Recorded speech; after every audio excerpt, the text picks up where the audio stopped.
Hey, once again, this is Mike with the Auto Expo magazine and theautoexpo.com. Today I'm at the top secret location of our offices. So we're at the Auto Expo to see how $4 can save your life. First thing, obviously the free part, is you just check for wear and tear of your tires. I say you probably can't tell in this video, but I have a pretty good knot in the side of the tire.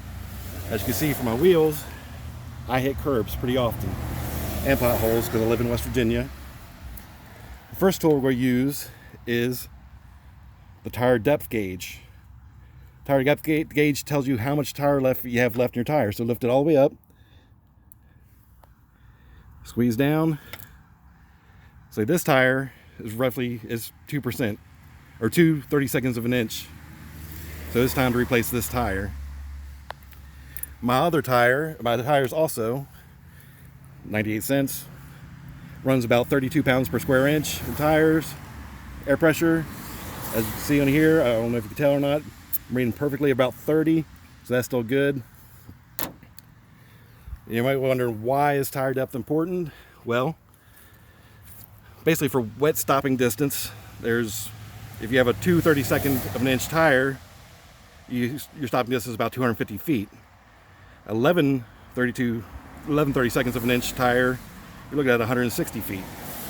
You're like saying, Mike, we shouldn't listen to you, you're taking a video out in the rain. That's because I lost a rock, paper, scissors battle with my boss, so I have to. New tires typically run about 10/32 to 11/32 of an inch. When you're running about 5/32 of an inch or deeper, the tire's pretty good. You have about like 38% tire life left. 4/32 of an inch, it's good, but not great. You're like 25% tread life left. 3/32 of an inch, you should really replace your tires soon. About have 13% tread life left, and 2/32 of an inch or less, just replace your tires. They're done. It's not worth it.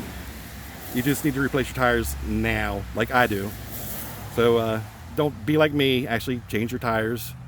And we appreciate you watching this video. If you want to watch other of our other videos, look at www.theautoexpo.com/videos. To read some of our blogs, we have www.theautoexpo/blogs. It works out pretty easily. And anything you need, we appreciate you watching. And thanks for watching and using the Auto Expo. Thanks.